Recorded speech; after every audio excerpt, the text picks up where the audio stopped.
Your body is giving you information all day long. The problem is you were trained to ignore it. Welcome to day 4 of the 30-day self-trust challenge with me, Kathy Richards, registered dietitian. Today we're talking about safety before change. If the nervous system doesn't feel safe, we can't grow that self-trust with ourselves. You can't bully yourself into self-trust. Safety comes first.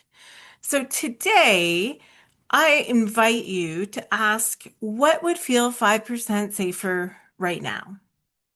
Okay, and as an example, it could be that we stop and we take one slow breath.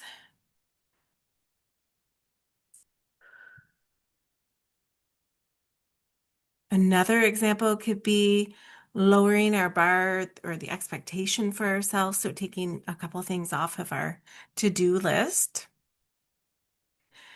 Another example could be to just step away for a moment, just to take a minute for yourself, step into the bathroom, sit in your car a little bit longer, just take a minute for yourself.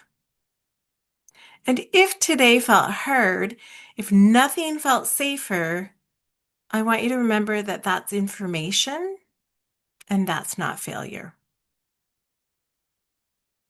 Join me tomorrow for day 5 in the 30-day self-trust challenge.